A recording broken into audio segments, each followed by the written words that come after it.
오늘은 출애굽기에 있는 말씀을 하나 보도록 하겠습니다. 출애굽기 3장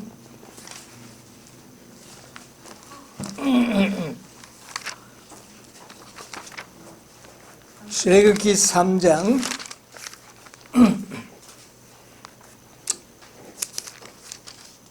6절에 있는 말씀을 제가 보겠습니다. 또 이르시되 나는 내 조상의 하나님이니 아브라함의 하나님, 이삭의 하나님, 또 야곱의 하나님이라. 모세가 하나님 배우기를 두려워하여 얼굴을 가리우매. 자, 우리 15절 하나 더 볼까요? 하나님이 또 모세에게 이르시되 너는 이스라엘 자손에게 이같이 이르기를 나를 너희에게 보내신 이는 너희 조상의 하나님 곧 아브라함의 하나님 이삭의 하나님 야곱의 하나님 여호와라 하라. 이는 너희 영원한 이름이요 나의 영원한 이름이요 대대로 기억할 나의 표호로니라. 예.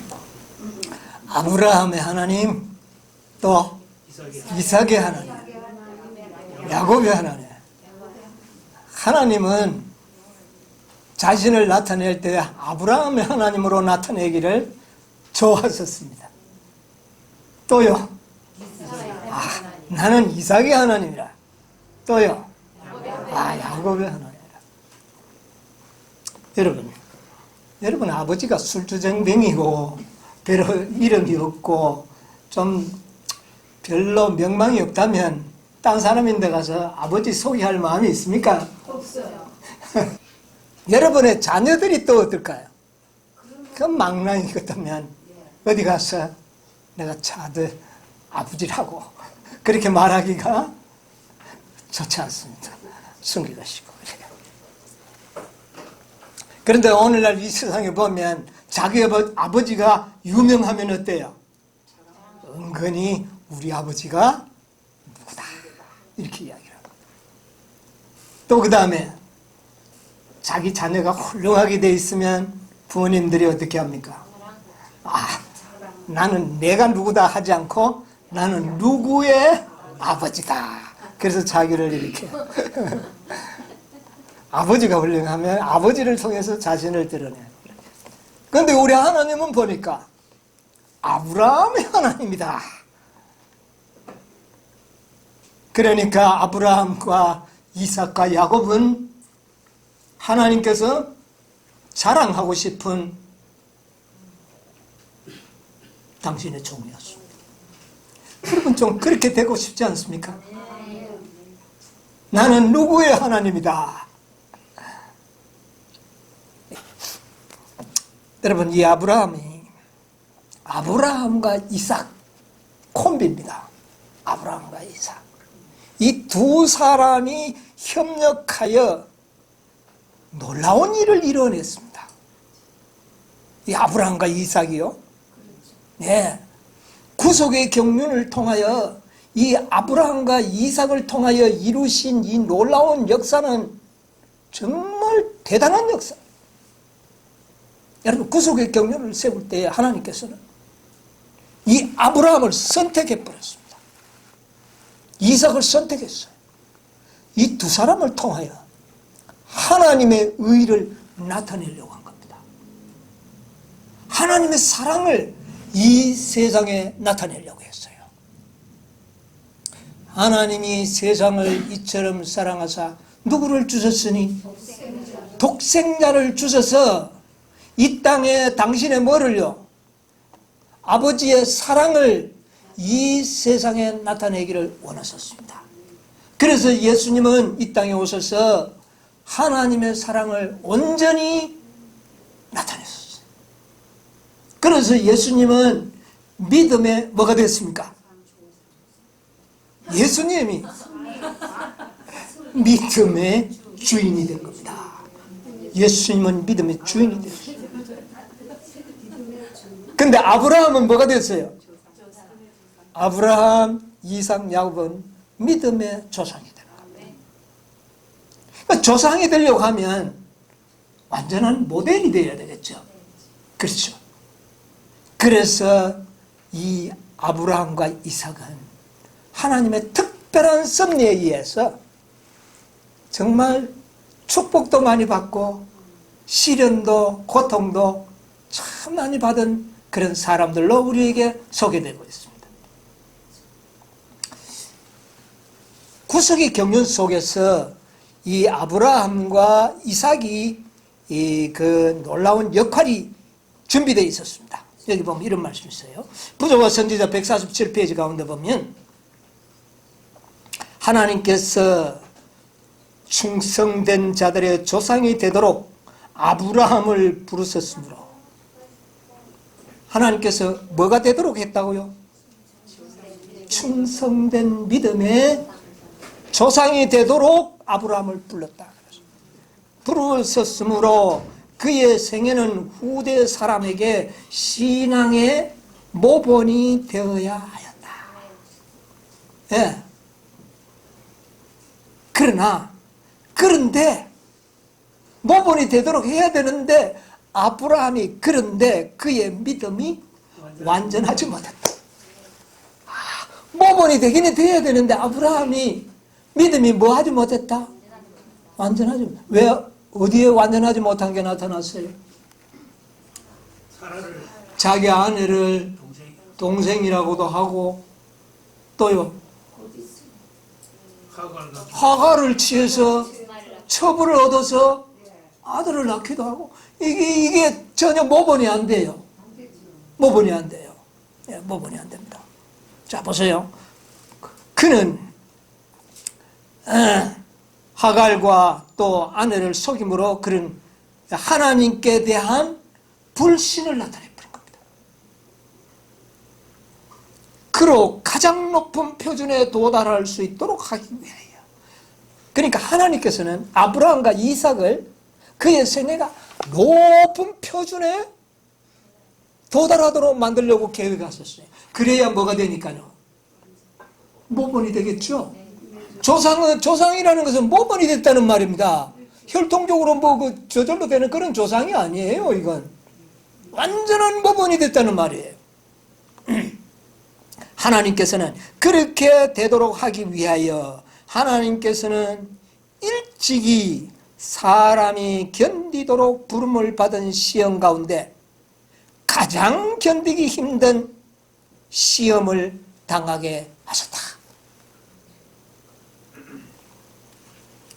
그래서 우리가 이미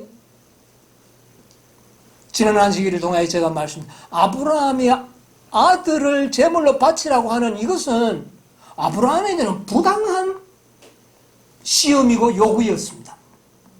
우리가 뭐 꼭 아들을 낳아 제단에 바치고 다 바쳐야만 구원받습니까? 많은 사람들이 오늘날 그래요. 왜 뭐 인성을 꼭 깨달아야 구원받느냐고. 꼭 14만 4천이 돼야 구원받느냐고 이러죠. 아브라함도 그래요. 아브라함도 믿음으로 말미암아 뭐를 받는 조상이 돼야 돼요. 그렇잖아요. 로마서에 보면 아브라함이 믿음의 그를 무엇으로 여기시고 의로 이래서 구원받으면 되지. 이미 그 의를 아브라함은 받았어요, 안 받았어요? 받았어요. 받았는데 왜 아들을, 그 사랑하는 아들을 제단에 바치는 이런 시험을 왜 하시느냐고 말이에요. 이거 뭐 때문에 하는 겁니까? 아브라함을 높은 표준에 올려서 충성된 자들의 뭐가 되게 하기 위하여 모델이 되도록 하기 위해서 그런 시험이 필요하였다는 것입니다. 여러분 이제 구속의 경륜을 좀 이해하셔야 됩니다. 오늘날 어떤 사람 같으면 아브라함 같으면 꼭 그래야 구원받습니까? 믿으면 구원받는다고 하나님 말씀하지 않았습니까? 그런데 왜 아들을 바치라고 합니까? 여러분 그렇게 할 수 있어요, 없어요? 네. 아들을 바치라는 하나님의 요구의 시험은 전혀 불필요한 시험같이. 그런데 왜? 그를 통하여 하나님께서는 당신의 증인의 모델이 되도록 하기 위해서 그렇게 하는 것입니다. 그러면 이렇게 선택을 받은 자들은 어떻게 해야 될까요? 좀 부당하지만 그것을 뭐 해야 될까요? 감당할 수 있는 믿음을 가져야 되는 것입니다. 그리고 이런 선택을 받는 자들이야말로 참으로 축복받은 자들이 아니겠습니까? 여러분, 이런 축복을 받으려고 해야 되는 거예요.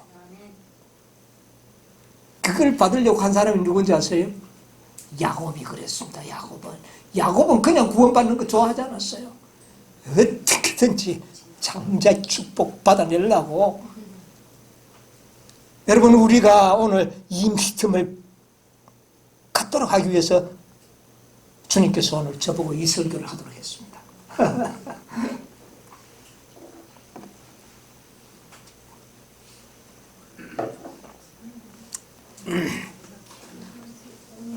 그래서 가장 인간으로서는 견디기 어려운, 인간들이 받을 수 있는 최고의 시험, 여러분, 아브라함보다 더 큰 시험을 받을 그 이상의 시험이 뭐가 있겠습니까? 여러분, 한번 상상을 해보세요. 아브라함이 받은 그보다 더 큰 시험이 뭐가 있겠어요? 그래서 하나님께서는 인간이 받을 수 있는 최고의 시험을 어떻게 해요? 아브라함에게 주셔서 이 시험을 통과한다면 모든 참소가 그동안 좀 거짓말 좀 한 거, 또 첩을 들여서 아들 얻은 이런 부족이 이 시험 하나로 어떻게 됩니까? 그런 것은 다 이제 해소가 되어버립니다. 여러분, 그래서 하나님께서는 아브라함의 믿음이 완전하다는 것을 증명하기 위하여 인간이 당할 수 있는 최고의 시험을 허락하신 것입니다. 여러분, 이거 꼭 기억하세요. 구원 얻도록 하기 위해서가 아닙니다. 아브라함은 이미 믿음의 의로 여기시고 할 때 그때 이미 구원은 그에게 확정된 겁니다. 그런데 이 아들을 바치는 이 시험은 구원을 위한 시험이 아니라 하나님의 품성을 나타내는 완전한 모범. 믿음의 절정이 무엇이냐?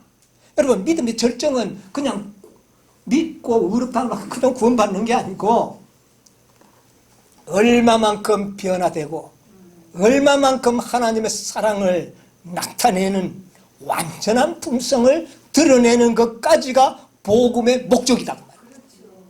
복음의 목적이 그겁니다. 우리가 그냥 하늘만 딱 데려가는 게 아니라 하나님의 구속의 경륜을 성취하고 하나님의 품성과 사랑을 완전히 나타내어서 사단의 참소를 어떻게 해요? 잠재우는 것까지가 복음의 목적이다. 아브라함이 이렇게 하고 나니까 하나님이 뭐라 그랬어요?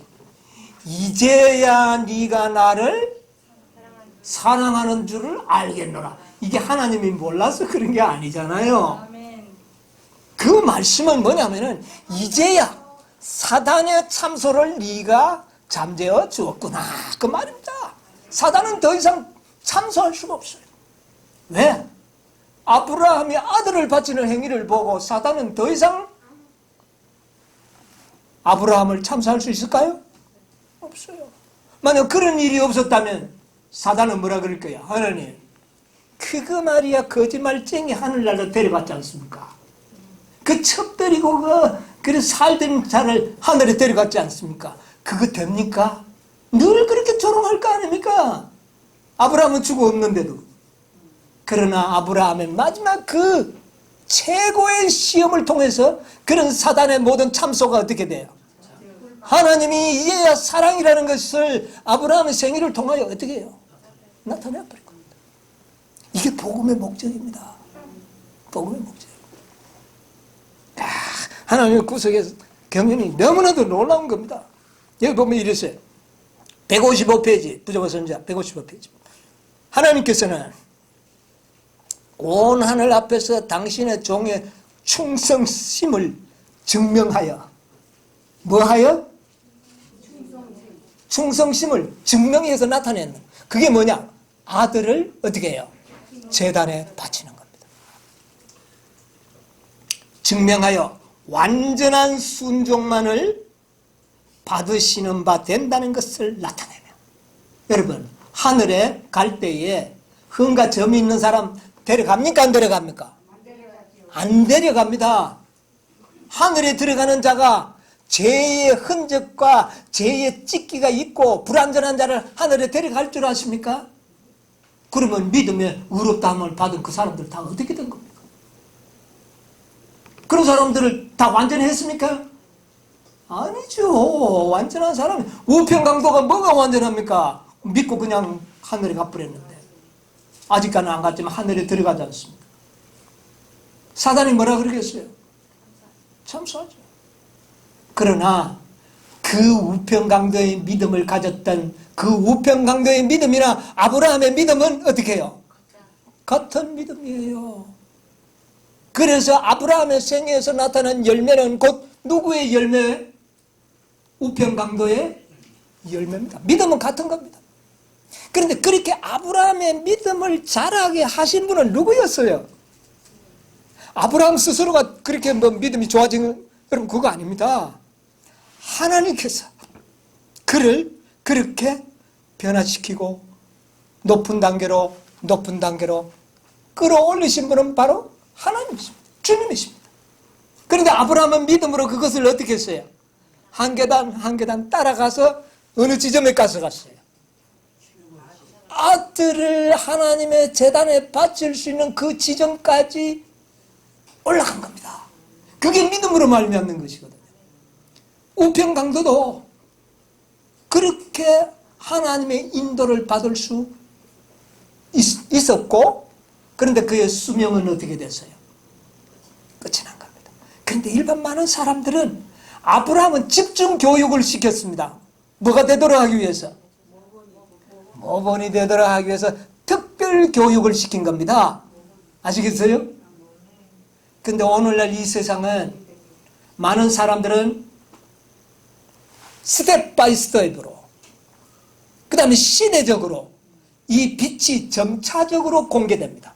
아브라함은 그 40년 기간 동안에 그 진리를 다 공개해 보여주셨어요. 아브라함에게는 뭐가 되도록 하기 위해서? 모본이 되도록 하기 위해서, 증인이 되기 위해서. 그러나 일반 사람들은 어떨까요? 그런 특권이 없습니다. 그냥 뭐로만 얻습니까? 믿음의 의롭다함을 받고 구원을 받는데, 그들의 지식은 아브라함의 지식과는 어떨까요? 엄청난 차이가 납니다. 그런데 일반 사람은 시대적으로, 상황적으로 이 지식이 점차적으로 자라나게 된 겁니다. 여러분 예를 들면 1844년 이전까지는요, 토요일 아무 관계없이 구원 다 받을 수 있습니다. 이것이 토요일이 안식일이라는 빛이 나타나기 전까지는 그것은 전혀 우리에게 시험거리가 되지 않습니다. 그런데 이제 이 빛이 점점 어떻게 돼요? 밝아지는 겁니다. 빛이 밝아지는 것만큼 그 믿음으로 따라가는 자들의 품성도 어떻게 될까요? 변화돼서 따라가는 겁니다. 이렇게 성장되는 겁니다.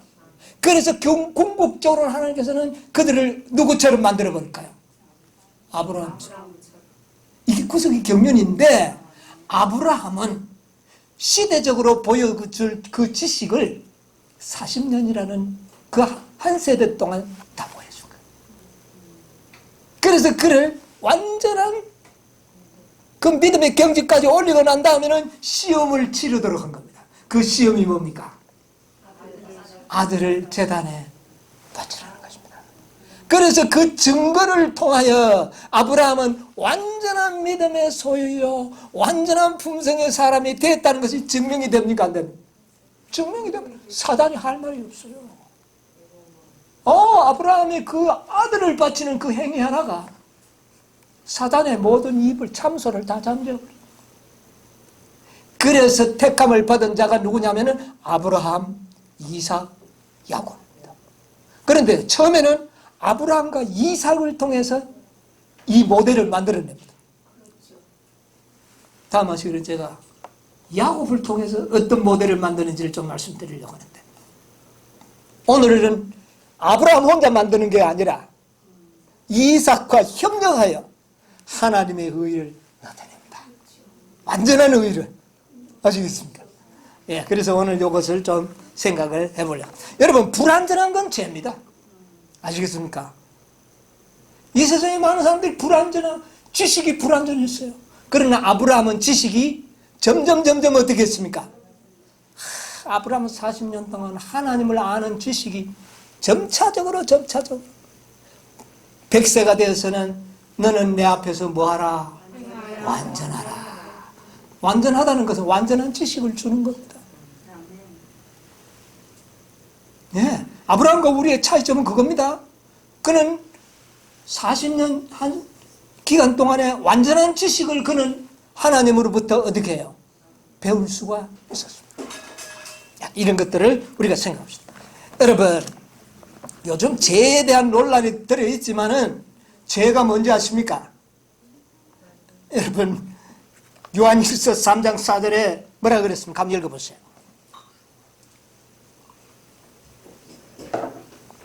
요한일서 3장 4절. 죄를 짓는 자마다 불법을 행하나니 죄는 불법이라. 이야, 여기 보니까 죄를 짓는 자마다 뭐를? 불법을 행하나니 죄는 무엇이라? 그래서 십계명 요걸 범하는 것만 죄다 이렇게 생각합니다. 여러분, 십계명은 하나님의 품성의 사본입니다. 무슨 말인지 아십니까? 십계명을 범하는 것이 뭐가요? 죄라 그랬죠. 십계명은 하나님의 뭡니까? 품성의 사본입니다. 그러면 하나님의 품성은 완전합니까? 완전하죠. 그러면 불완전하면은요? 여러분, 7째 계명, 8째 계명 문제가 아니라 불완전 자체가 뭐다? 그래서 이 원어를 찾아보면 하마르티아입니다. 하마르티아는 뭔지 아십니까? 뜻이 화살을 이렇게 딱 쏘는데 정중앙에 안 맞은 거는 다 죄라는 겁니다. 딱 관역의 정중심에 딱 맞은 그것만 죄가 아니라는 거예요. 그분이 누굽니까? 표준이 누구예요? 하나님. 하나님의 품성과 다른 것은 다 무엇이다? 그게 죄라는 말입니다. 여러분, 죄의 개념을 잘 생각하세요. 율법은 하나님의 품성이요, 하나님의 품성은 완전합니다. 그러므로 불완전한 것은 뭐예요? 다 죄입니다. 비껴가는 건 다 죄예요. 많이 비껴가고 적게 비껴가고 관계없어요. 그런데 5절 한번 읽어보세요. 3장 5절. 그가 우리 죄를 없애하려고 예, 읽어보세요. 나타내신 것을 너희가 아나니 그에게는 죄가 없느니라. 예, 그가 누굽니까? 예수님. 그에게는 죄가 없다고 그랬어요. 그러면 예수님은 완전하다는 말입니까? 불완전하다는 말입니까? 이 세상 완전한 자는 누구? 그에게는 불완전이 없어요. 아시겠습니까? 그에게는 죄가 없어요. 그러면 궁극적으로 우리가 하나님의 율법을 다 지킨다는 것은 완전해져야 된다는 말입니다. 이것이 증명이 되어야 한다는 말입니다. 그런데 왜 아브라함이 증명을 했는데 또 예수님도 증명을 했는데 근데 또 증명이 왜 필요합니까? 구속의 경륜 속에는 이 증명이 3번 해야 됩니다. 첫째는 아브라함을 통하여 증명을 해보였습니다. 그 다음에 누구를 통해서? 예수님을 통해 인간이 되어진 예수님을 통해서 완전한 생애를 살았어. 아브라함도 완전하게 됐죠. 예수님도 완전했습니다. 나타냈습니다. 그런데 또 누가요? 14만 4천인이 그에게는 흠과 점이 없더라. 완전합니다. 3번을 통하여 증명을 하는 것. 왜 3번이 필요하냐? 아브라함은 완전을 증명을 하기는 했지만 성령의 도움으로 사단의 그 정말 무한한 중보자가 없는 그런 경험은 아브라함은 뭐가 되지 않았어요. 완벽한 증거는 뭐가 부족하다고 사단은 주장하는 거예요. 그러면 예수님은 완전했는데 왜 그럴까요? 속이는 겁니다. 아, 예수님은 사람은 같았지만 완전한 사람은 아니야. 그래서 성육신에 이 논쟁이 일어나는 겁니다. 예수님은 우리와 다르다는 겁니다. 다른 인간으로 왔기 때문에 그가 지킨 것은 뭐가 안 된다? 증거가 안 된다. 이렇게 사단이 항의를 하는 겁니다. 그래서 우리가 이걸 밝히려고 하는 겁니다. 예수님은 우리와 똑같은 죄 있는 육신으로 이 땅에 오신 겁니다. 그런데 이걸 죄 있는 육신으로 왔다는 걸 안 믿는 겁니다. 뭐 일요일 교인들은 뭐 전혀 안 믿고, 그에게는 죄가 없으신가 이랬는데, 그리고 또 셋째천사의 계비를 믿는 많은 무리들도 연약한 육체만 가져왔지 죄 있는 육체는 아니었다. 죄가 없었다. 이걸 주장하는 겁니다. 그러니까 이게 완벽한 증거가 아니라고 자꾸 속이는 겁니다. 그래서 뭐가 필요할까요? 그래서 14만 4천인들을 택해서 완벽한 증거를 만들어내려고 하나님이 구상하고 있는 겁니다. 이 결론부터 먼저 말씀드렸습니다. 그런데 예수님은 우리의 모본입니다. 아브라함도 우리의 모본입니다. 자, 아브라함이 모본이 됐고 예수님도 우리의 모본이 됐기 때문에 우리도 그렇게 어떻게 해요? 이렇게 되었을 때 하나님께서는 그리스도의 중보와 성령의 중보를 제거하고 사단에게 내어줘서 시험을 해봐서 우리가 승리한다면 우리도 완전한 하나님의 품성을 가질 수 있다는 것이 증거가 됩니까? 안 됩니까? 완벽한 증거가 나타나니까 사단이 어떻게 해요? 이제야 하나님은 사랑의 하나님인 것을 증명이 되는 것입니다. 이게 구속의 경륜이라는 말입니다. 히브리서 5장에 보면 예수님께서 육체에 계실 때에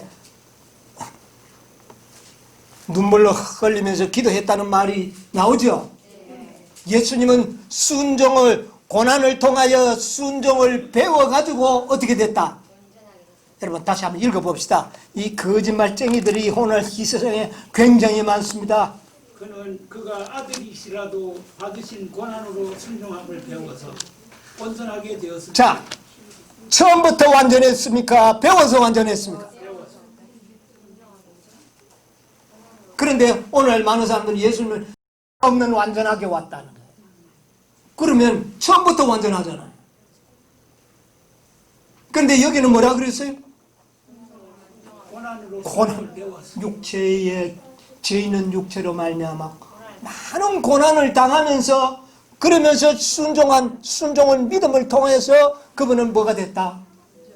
온전하게 되었은즉 어떻게 됐다는 말입니까? 구원의 뭐가 됐다고요? 근원이 되는 겁니다. 이게 구원의 근원. 이것은 믿음으로 말미암는 의의 구원이 칭의의 구원을 말하는 것이 아니라 이 지구 자체가 완전히 회복되는 구원을 말하는 겁니다. 이것이 있을 때에 가능했다는 겁니다. 이 일이 없었다면 믿음으로 말미암아 그냥 칭의로 구원받은 자들은 사단은 인정하나요? 안 하는 것이죠. 이게 구원의 근원이 되시고 그리고 뭐가 되셨다? 뭐가 됐다고요? 대제사장이 됐다. 여러분 대제사장과 백성들은 같은 겁니까? 틀리는 겁니까?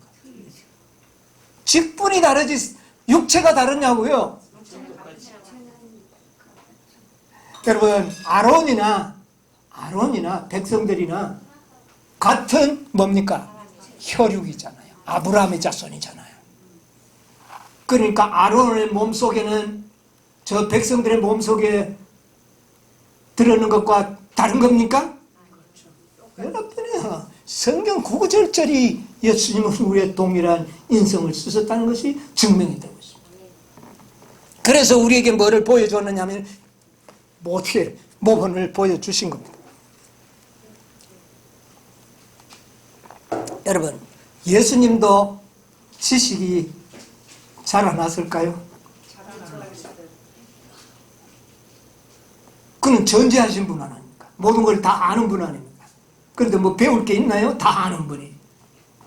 신성으로서는 그렇지만 인성으로서는 배워. 여러분, 예수님이 이 땅에 올 때에 자신을 피워. 자기는 원래 신성이었잖아요. 그러면 신성의 능력을 어떻게 해야 됩니까? 피워야 되는 겁니다. 어린아이로 태어나가서 젖을 빻는 그 예수가 모든 걸 다 알고 있을까요? 말이 안 되죠. 뻘뻘뻘뻘 기다리는 게 막 이 세상 모든 걸 통달하고 있는 아이다. 이거 참. 그랬을까요, 진정? 아니었어요. 어린아이 때는 이 세상 어떤 어린아이와 똑같이 젖을 빠는 것 외에는 예수님이 아는 것이 없었어요. 그럼 자라나면서 다 어떻게 된 겁니까? 배운 거예요. 배운 거예요. 그 다음에 성경은 누구한테 배웠을까요? 처음에 어머니를 통하여 배웠어요. 그 다음에는 천연계를 통하여 배웠어요. 그런데 그는 성령이 충만했기 때문에 지식을 깨닫는 속도가 우리와는 비교가 되지 않았어요. 그는 30살이 될 때 진짜 통달해버렸습니다. 그런데 그것은 신성의 능력이 아닌 배움으로서 지식을 습득함으로써 가능했다. 여러분 12살이 되어서 예루살렘에 올라갔을 때에 예수님은 양을 잡는 걸 보고 어떻게 생각했죠? 양을 잡아서 제사 드리는 모습을 보고 때 예수님의 마음속으로 저것은 내가 앞으로 저런 사명으로 내가 온 것이구나. 그걸 보고 깨달은 것입니다. 모든 것은 배웠어요. 그의 키가 자라난가 지혜가 자라난가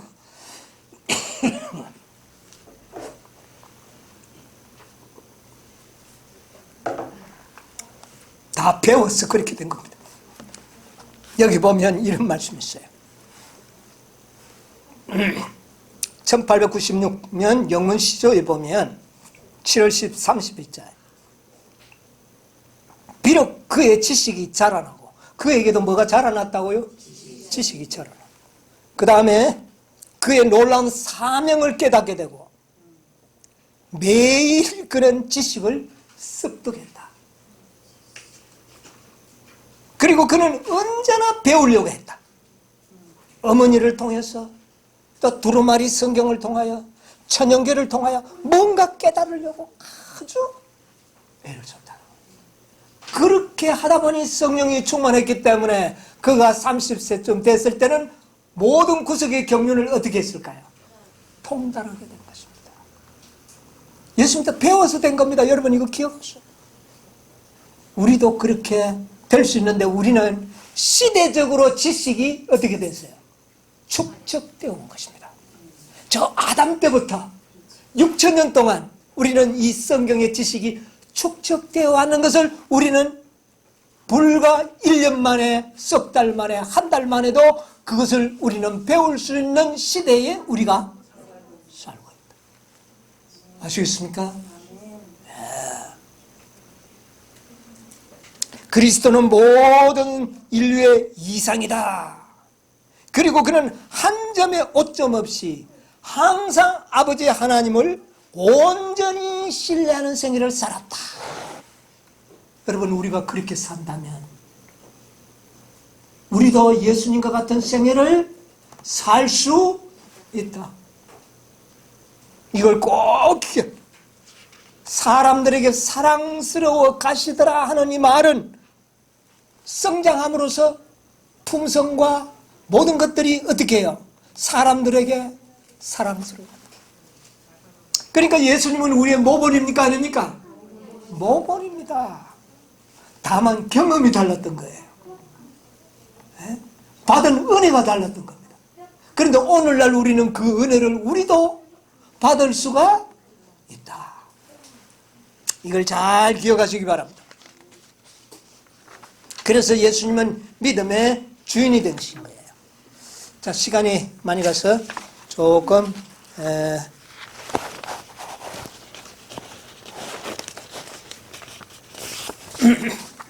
그래서 예수님은 믿음의 주인이 되시고 아브라함은 믿음의 뭐가 돼요? 조상이 되는 거죠. 둘 다 뭐가 되느냐면 모본이 되어야 되는 겁니다. 예, 모본이 되어야 됩니다. 그래서 하나님께서는 이 아브라함을 특별한 케이스로 교육을 시키면 우리 부조와 선지자 146페이지에 있는 말씀을 하나 보도록 하겠습니다.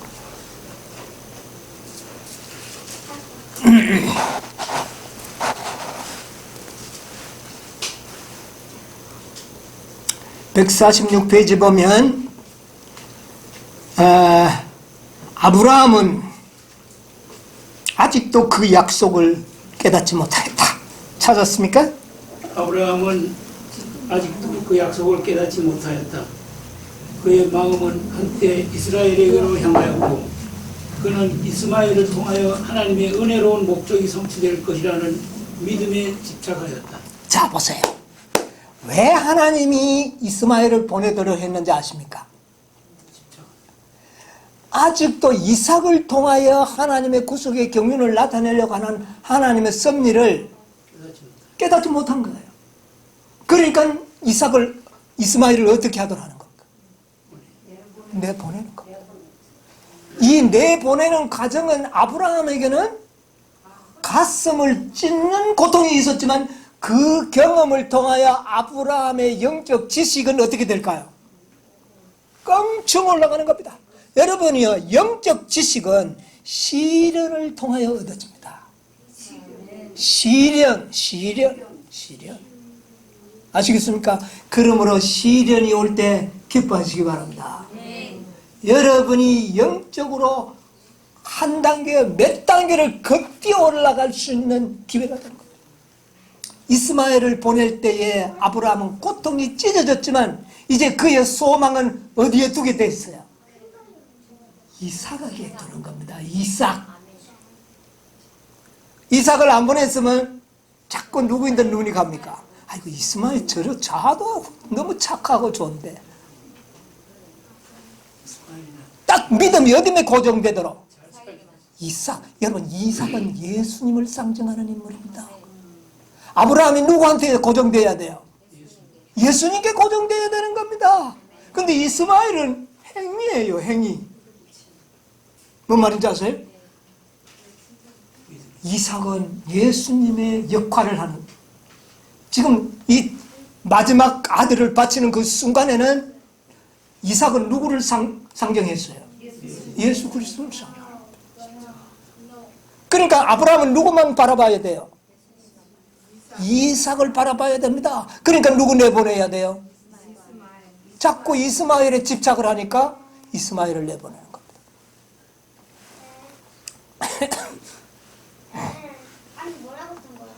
그리고 또 거기 보면 사라는 이스마엘의 불완한 성질 한번 읽어보세요. 계속 이어서 읽으면 됩니다. 그는 자신의 아들에 대한 애정으로 읽어보세요. 그는 자신에 대한 애정으로 이스마엘이나 하나님 앞에 살기를 원하나이다 라고 부르짖었다. 다시 오해할 수 없는 말씀으로 약속이 주어졌다. 내 아내 사라가 정녕 내게 아들을 낳으리니 너는 그 이름을 이삭이라 하라. 내가 그와 내 언약을 세우리라. 예, 거기까지 읽고요. 그 다음에 조금 더 밑에 내려오면 아직도 극진히 사랑하는 그의 아들 이스마엘을 그가 어떻게 보낼 수 있을 것인가.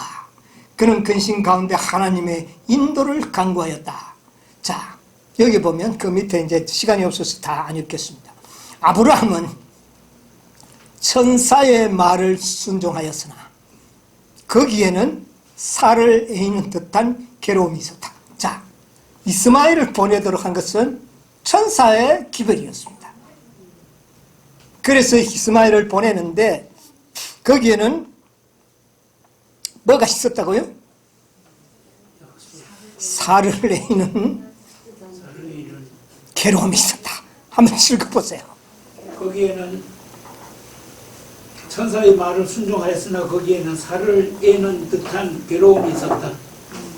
그가 하갈과 자신의 아들을 내보낼 때 아버지로서의 그의 마음은 말할 수 없는 슬픔에 짓눌렸다. 결혼관계의 신성함에 관하여 그 다음에요. 됐습니다. 그 다음에 148페이지 보면 그 명령은 그 아버지의 마음을 고통으로 찢어지게 했음에 틀림없다. 그 명령은 그 아버지의 마음을 고통으로 찢어지게 했음에 틀림없음을 다음과 같은 말로 표현되었다. 이거는 이제 누구의 경험입니까? 이삭을 제단에 어떻게 해요? 바치라고 할 때 이것은 아브라함의 마음을 아주 찢어지게 하는 고통이었다.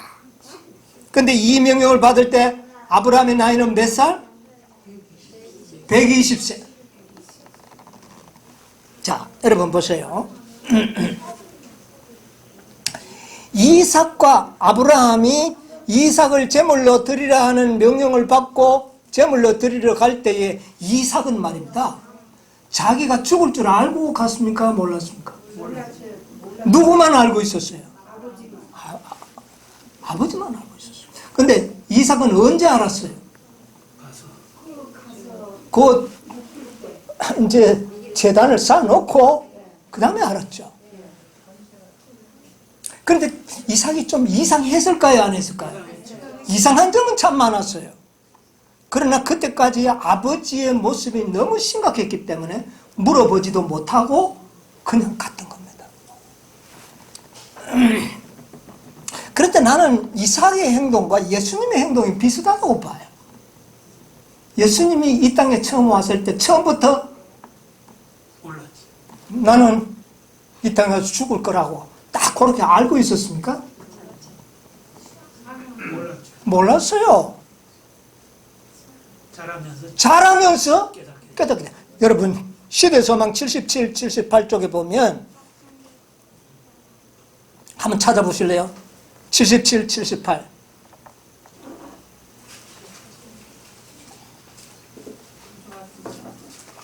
시대소망 77쪽 78 그 본에 보면 소년 예수께서 처음으로 성전을 바라보셨다. 그는 흰 두루마리를 입은 제사장들이 엄숙한 성전 봉사를 하는 것을 보았다. 찾았나요? 네. 예, 읽었어요. 그분은 제단 위에 피 흘리는 제물을 바라보셨다. 한 명이 하나님 앞으로 올라갈 때에 그분은 다른 경배자들과 함께 머리 숙여 기도하셨다. 그분은 그 감명적인 유월절 예식들을 목도하셨다. 유월절 예식을 목도했다. 그분은 날마다 그 예식들의 의미를 더욱 분명히 깨닫게 되셨다. 예식의 모든 행사는 자신의 생명과 관련이 있는 이 양이 죽고 하는 것이 누구와 관련이 있는 것처럼 자신에게 뭐 관련이 있는 것 같다. 예. 보였다. 새로운 충동이 그분의 마음속에 일어나고 있었다. 그분은 조용하고 열심히 어떤 큰 문제를 풀어내리시려 하는 듯이 보였다. 당신의 사명의 신비가 우리에게 공개되고 있었다. 몇 살 때 공개됐습니까? 12살 때. 첫 번째 유월절을 지키러 갔을 때 비로소 예수님은 자신이 저 양처럼 내가 죽어야 할 사명이 있다는 것을 깨닫기 시작했다고 말이에요. 참 놀라운 일이죠. 이삭이 그랬던 겁니다. 제단 위에 올라가는 그 순간이 되어서 그는 분명하게 알게 되었고 그 과정을 통하여 그는 이상한 것을 많이 느끼면서 갔던 것을 아마 이삭이 눈치를 조금은 채했을는지 모릅니다. 아버지 불과 칼은 있는데 양은 어디 있습니까? 할 때 아마 상당히 궁금했을 거예요. 이상해서 물어봐. 예. 예.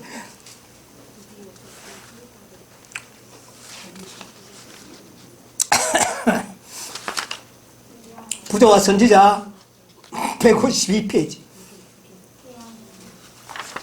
152페이지 지정된 장소에 이르러 그들은 제단을 쌓고 찾았나요? 예, 읽어주세요.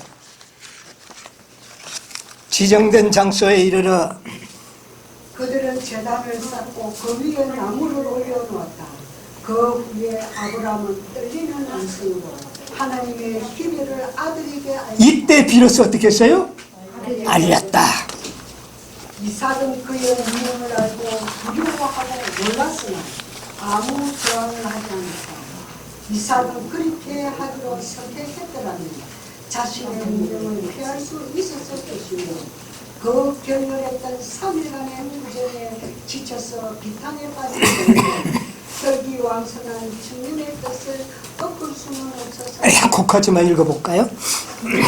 그래서 그는 자원하여 스스로 자원하여 제물이 되기로 순종했습니다.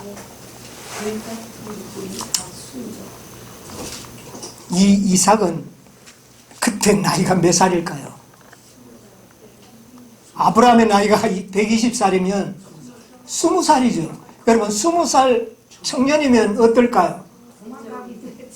지금 군대 가는 아이들이 20세입니다. 건장한 청년입니다. 아버지 3일 동안 밥도 제대로 못 먹은 노인을 뿌리치고 도망가는 일도 아닙니다. 그러나 그는 자원했어요. 여러분이요, 예수님과 하나님과의 구속의 경륜은 예수님이 자원하여 하신 순종입니다. 하늘에서 아버지와 아들과의 평화의 의논이 있을 때에 예수님은 자원하여 인류를 위하여 제물이 되시기로 약속하셨던 분입니다. 그는 이 땅에 인간으로 오셨을 때 아기로 인간으로서 아무것도 몰랐지만 자라나면서 그 모든 것들을 깨닫게 되고 깨닫게 되었을 때 그는 자원하여 어떻게 해요? 그는 감난산에서 겟셋마네 동산에서 그 피땀 흘리는 고통을 할 때 그는 최종적으로 어떻게 했습니까? 인류를 위하여 자신의 생명을 제물로 바칠 것을 결심하는 것이죠. 이 모습이 바로 이삭에게서 나타나는 겁니다. 여러분, 이삭의 믿음은 예수님의 믿음입니다. 그 순간에 여러분이요 얼마나 두렵겠습니까? 죽음을 앞두고 그 두려움을 그냥 성경에는 간단하게 얘기라고 내가 끝내버렸습니다. 그러나 여러분이요 이삭이 자기가 죽어야 한다는 걸 알았을 때 정말 겟셋마네 예수님처럼 두려움이 없었겠습니까? 그러나 그는 순종하는 생애를 살았기 때문에 아버지의 그 뜻을 순종하는 결정을 하는 그 짧은 순간은 예수님의 생애를 충분히 나타낼 수가 있었습니다.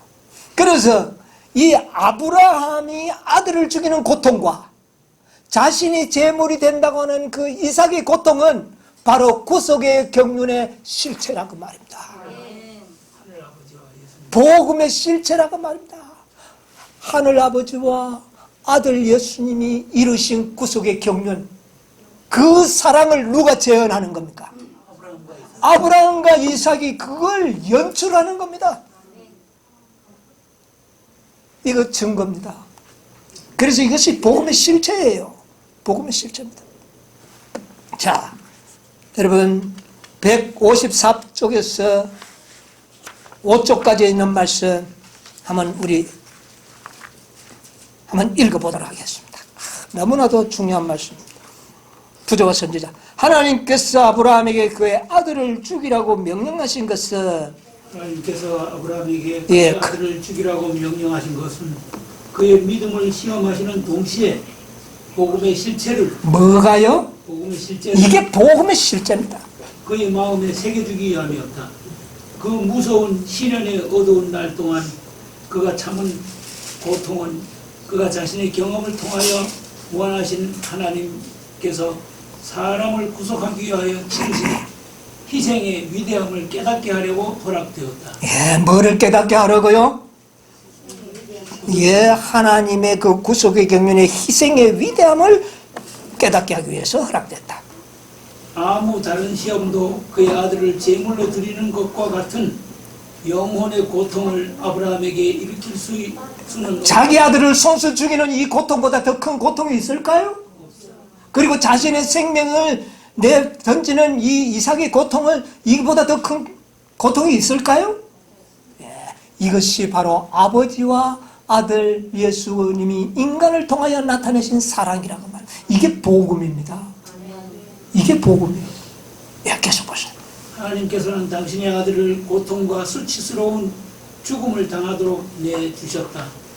하나님의 아들의 치욕과 영혼의 권위를 목격한 천사들은 이삭의 경우처럼 중재하도록 허락되지 않았다. 족하다라고 부르짖는 어떤 음성도 없었다. 타락한 인류를 구원하려고 영광의 왕께서 당신의 생명을 포기하셨다. 하나님의 무한하신 동정과 사랑에 대하여 이보다 더 강력한 증거가 주어질 수 여러분, 이보다 더 강한 사랑이 있을 수 있을까요? 없는 겁니다. 이것이 사단의 참소를 잠재울 수 있는 거예요. 그런데 그 사랑을 누가 나타냈습니까? 아브라함과 이삭이. 이게 하나님의 의입니다. 하나님의 의는 하나님의 사랑입니다. 이것이 하나님의 품성이에요. 누가 이 품성을 나타냈습니까? 아브라함과 이삭. 이게 복음입니다. 네, 복음. 야, 계속 보세요. 자기 아들을 아끼지 아니하시고 우리 모든 사람을 위하여 내어주신 이가 어찌 그 아들과 함께 모든 것을 우리에게 은사로 주지 아니하시겠느냐.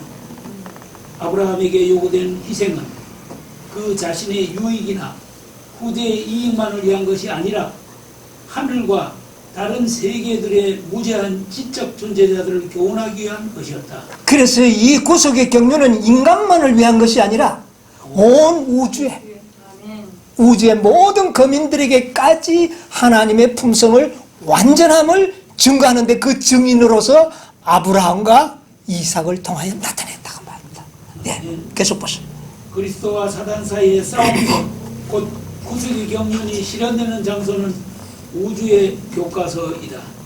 아브라함이 하나님의 약속에 대한 믿음의 부족을 나타냈기 때문에 사단은 하나님과 천사들 앞에 그가 언약의 조건을 따르지 못하였다고 비난하고, 그래서 하나님의 축복을 받을 자격이 없다고 그를 고소하였다. 이 사단의 참소 때문에 이 증거가 필요한 겁니다.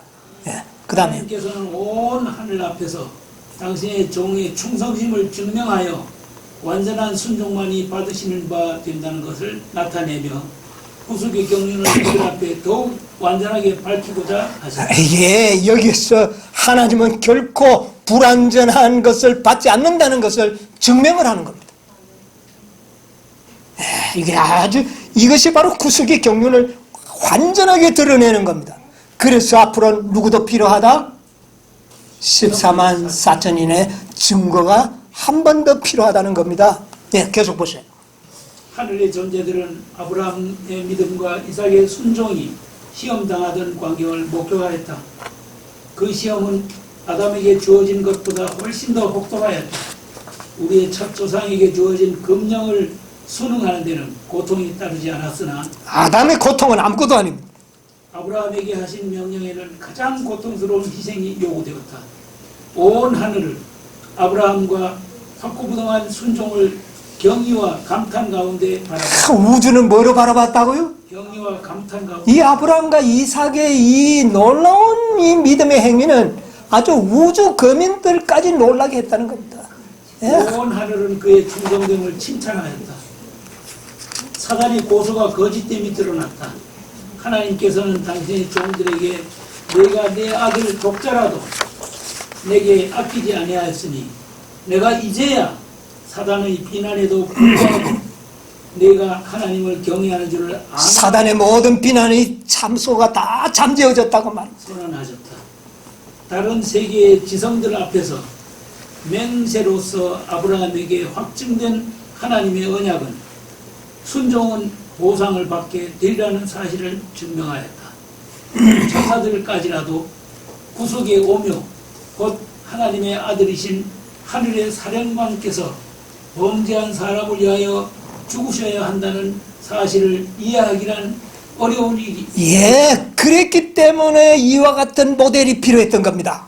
예. 아브라함에게 그의 아들을 제물로 드리라는 명령이 내렸을 때 온 하늘 존재자들은 이 시험이 주어졌을 때요, 관심이 천사들과 우주 거민들이 관심을 가지고 바라본 겁니다. 자, 계속 보시죠. 그들은 하나님은 열렬한 관심을 가지고 이 명령이 성취되는데 매 단계를 주시하였다. 번제할 어린 양은 어디 있나이까라는 이삭의 물음에 아브라함이 하나님이 자기를 위하여 친히 준비하시리라고 대답하였을 때 아버지가 그의 아들을 막 죽이려는 찰나 그의 손이 멈추어지고 예, 이거 찌르는 그 순간에 멈춘 분은 하나님께서 멈추신 겁니다. 하나님께서 준비하신 어린 양이 이삭 대신에 드려졌을 때 바로 그때 구속의 신비 위에 빛이 비쳤으며 천사들도 사람의 구원을 위하여 하나님께서 마련하신 놀라운 준비를 보다 분명하게 이해하였다. 자, 거기까지 봅시다. 여러분, 아브라함과 이삭을 통하여 구속의 경륜이 완전히 드러났고 하나님의 사랑이 완전히 드러났습니다. 이 계획이 이제 누구를 통하여 한 번 더 있을까요? 13만 4천. 이게 이대로 다시 반복. 이거 다시 한번 반복할 겁니다. 그때에 허다한 모든 무리들의 구원이 사단의 참소 없이 다 부활시켜서 하늘나라에 데려갈 수 있는 거예요. 여러분, 이 놀라운 특권을 위하여 부르심을 받은 여러분, 그쵸? 여러분, 이 사명을 잊지 않게 되시길 바랍니다. 아멘. 하나님께서 아들을 이 땅에 보내실 때, 십자가에 죽게 하실 때 아버지가 고통이 없었는 줄 아십니까? 초기 문집에 뭐라고 이야기했습니까? 그대는 하나님께서 아무런 고통도 없이 아들을 세상에 보내신 줄 아느냐? 뭐 죽으면 다시 살아나니까 아니라는 것이에요. 얼마나 아버지가 고통스러웠는지 모릅니다. 전지전능하신 하나님께서도 아들을 인간을 위하여 주는 일만큼은 고통이 다르다. 왜? 만약 예수님이 인간이 되어서 이 땅에 왔을 때 사단에게 정복당할 수 있는 가능성을 가진 인간으로 왔다는 것입니다. 그리고 둘째 사망의 고통은 예수님의 마음을, 심장을 찢어지게 하는 고통이 있다는 것을 아버지께서는 아셨기 때문에 주님께서 아버지 제가 인류를 위하여 세상에 가겠다고 할 때 아버지 하나님은 금방 허락하지 않았습니다. 아버지 제가 인간을 위하여 죽겠습니다 할 때 아버지는 예수하지 않았어요. 예수님께서 또 한 번 세 번째 비로소 아버지께서 허락하셨던 것입니다. 여러분, 이 놀라운 고통을 통하여 우리 인류의 구속의 경륜을 이루신 것입니다. 이 일의 완성을 이루기 위하여 오늘 여러분과 제가 부름을 받았다는 것을 여러분 기억하시게 되기를 바랍니다. 14만 4천이는 바로 이 목적을 위하여 부름을 받았습니다. 여러분 보세요. 로마서 1장 17절에 뭐라고 이야기를 했습니까? 로마서 1장 17절. 아브라함과 이삭을 통하여 어떤 일을 했는지 아십니까? 복음에는 뭐가 나타나서? 하나님의 의가 나타났다는 것입니다. 여러분, 하나님의 의는 완전합니다. 그런데 누구에게 이 의가 나타났어요? 예수님에게 나타났고 아브라함과 이삭에게 나타났고 14만 4천인들에게 이 의가 실현될 겁니다. 이제 우리에게 이 일이 이루어져야 합니다. 칭의만 받고 구원 얻으려고 하는 그런 사람들을 통해서는 하나님의 의가 증명이 되지 않아요.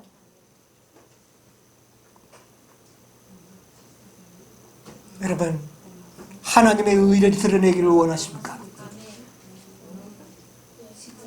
그렇다면 여러분이 우리의 사명을 깊이 생각해야 돼요. 하나님의 의를 이루기 위하여 복음 속에는 반드시 이 의가 어떻게 해요? 나타나야 된다는 겁니다. 나타나야 된다는 겁니다. 그런데 사단은 하나님의 의가 나타나지 않도록 하려고 동분서주하고 있습니다. 뭐만 하면 구원받는다고요. 그냥 믿기만 하면 그게 틀리는 말은 아니에요. 그러나 구속의 경륜 속에는 믿기만 해서 구원 얻는 그것으로 끝날 수가 없어요. 그러면 사단의 참소가 있어요. 뭐가 나타나야 합니까? 하나님의 복음에는 하나님의 의가 나타나도록 되는 겁니다. 그 의가 아브라함을 통하여 이삭을 통하여 그 다음에 그리스도를 통하여 그 다음에 14만 4천을 통하여 이 놀라운 특권을 믿음으로 누리시게 되기를 간절히 바라면서 말씀을 마치겠습니다.